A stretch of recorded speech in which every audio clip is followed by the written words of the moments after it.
semuanya, nama saya Zahra. Saat ini saya sedang berada di Greenhouse Pendidikan Biologi Universitas Ahmad Dahlan.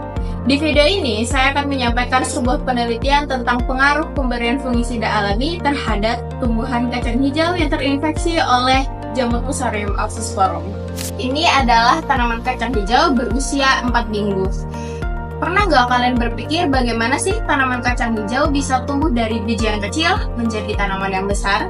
Setiap biji tanaman memiliki potensi untuk tumbuh menjadi tanaman yang kokoh. Namun, dalam prosesnya ada banyak sekali faktor-faktor yang dapat mempengaruhi bagaimana tanaman tersebut tumbuh.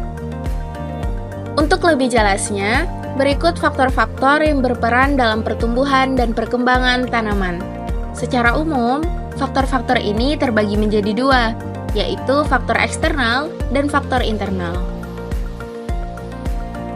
Namun, meskipun semua kondisi tampak mendukung, pada kenyataannya, tidak semua tanaman dapat tumbuh dengan baik. Ada satu masalah yang seringkali menyebabkan tanaman tidak tumbuh dengan semestinya, yaitu infeksi. Infeksi ini salah satunya disebabkan oleh jamur Fusarium oxysporum. Jamur ini membuat tanaman layu dan akhirnya mati. Jamur Fusarium oxysporum itu apa sih? Fusarium oxysporum adalah jenis jamur yang dapat menyerang tanaman, terutama bagian akarnya. Jamur ini menyebabkan penyakit yang dikenal sebagai layu fusarium. Penyakit ini sering menyerang tanaman seperti kacang hijau, tomat, pisang, dan banyak jenis sayuran lainnya.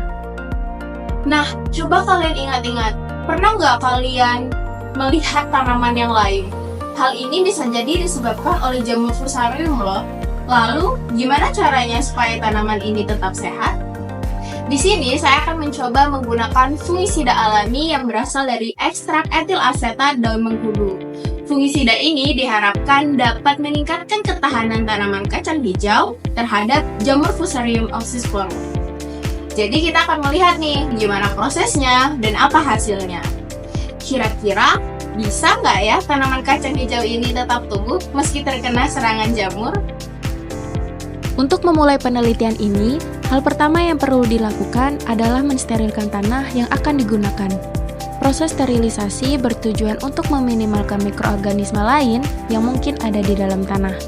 Dengan begitu, ketika tanaman mulai menunjukkan gejala penyakit, kita bisa yakin bahwa penyakit tersebut disebabkan oleh jamur Fusarium oxysporum yang telah diinfeksikan. Nah, tanah yang telah disterilkan kemudian didiamkan selama 2 minggu sebelum siap untuk digunakan.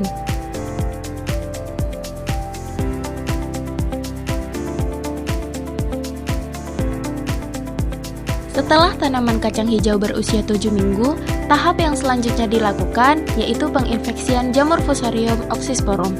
Pada tahap ini, jamur disuntikan langsung ke pangkal batang tanaman dengan menggunakan suntikan steril. Sebelumnya kita bahas lebih dahulu yuk definisi pertumbuhan dan perkembangan. Pertumbuhan tanaman adalah proses di mana bertambahnya ukuran tanaman, seperti tingginya batang dan banyaknya daun yang muncul. Namun, selain bertambah besar, tanaman juga mengalami perkembangan. Perkembangan adalah proses berubahnya bentuk dan fungsi dari tanaman. Contohnya, biji tanaman yang tertutup oleh kulit akan mulai berkecambah, lalu mengeluarkan akar dan daun yang baru.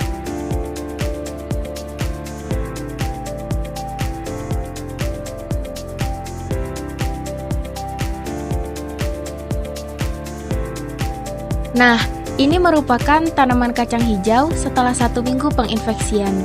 Berdasarkan pengamatan yang dilakukan, terlihat bahwa gejala yang nampak masih belum merata. Beberapa tanaman menunjukkan tanda layu lebih cepat dibandingkan tanaman yang lain. Hal ini bisa disebabkan karena setiap tanaman memiliki respon yang berbeda terhadap infeksi jamur, tergantung dari kondisi akar dan faktor lainnya. Sehingga tanaman perlu untuk diamati kembali pada minggu kedua setelah infeksi. Ini adalah tanaman kacang hijau setelah 2 minggu penginfeksian. Minggu kedua setelah penginfeksian, gejala layu yang muncul mulai tampak lebih jelas pada sebagian besar tanaman. Daun mulai menguning, pertumbuhan tingginya melambat, dan tumbuhnya jamur Fusarium oxysporum pada area penginfeksian. Nah, setelah semua tanaman menunjukkan gejala penyakit fusarium, proses penelitian dilanjutkan dengan pemberian fungisida alami.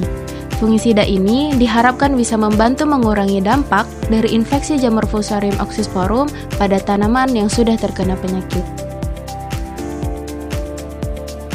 1 minggu setelah pemberian fungisida alami dalam berbagai konsentrasi, dimulai dari konsentrasi 20% hingga 80%, perkembangan gejala penyakit layu Fusarium diamati kembali. Gejala yang dapat diamati antara lain dilihat dari jumlah daun yang layu dan yang menguning di setiap tajuk tanaman, kemudian luas zona penginfeksian yang ditumbuhi oleh jamur, serta tinggi tanaman. Oh iya teman-teman, pengamatan yang dilakukan terhadap tanaman kacang hijau tidak berhenti di tahap setelah pemberian fungisida alami. Setelah mengamati efek pemberian fungisida alami pada tanaman kacang hijau yang telah terinfeksi, berat basah dan berat kering tanaman perlu untuk diukur. Pengukuran ini penting dilakukan agar diketahui dampak dari fungisida alami terhadap kondisi fisik tanaman secara lebih detail. Oke, selesai sudah eksperimen yang kita lakukan. Sekarang waktunya untuk menganalisis hasilnya.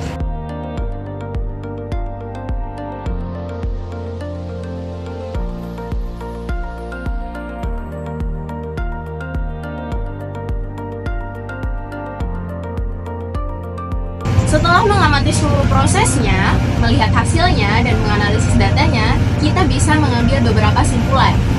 Dari data yang dikumpulkan terlihat bahwa pemberian fungisida alami ekstrak etil aseton daun mengkudu memberikan dampak positif terhadap pertumbuhan tanaman kacang hijau yang terinfeksi oleh jamur Fusarium oxysporum.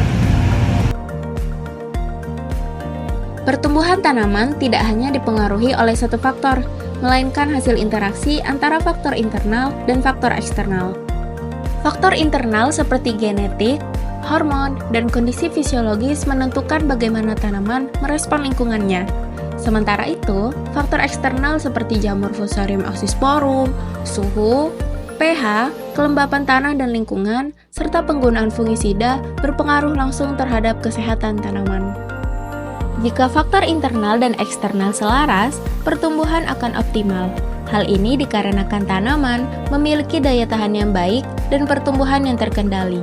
Sebaliknya, jika faktor eksternal seperti infeksi jamur tidak dikendalikan, pertumbuhan dapat terganggu. Baiklah teman-teman, seluruh rangkaian di video ini sudah selesai dilakukan. Apakah kalian sudah memahami bagaimana reaksi tanaman kacang hijau terhadap lingkungannya? Khususnya dalam menghadapi tantangan serangan jamur Fusarium oxysporum? Tulis komentar di bawah ini ya. Semoga eksperimen ini dapat bermanfaat bagi semua dan dapat dijadikan sumber belajar bagi teman-teman yang menonton, khususnya dalam mempelajari pertumbuhan dan perkembangan tanaman. Sampai bertemu di video selanjutnya. Terima kasih sudah menonton video ini. Wassalamualaikum warahmatullahi wabarakatuh.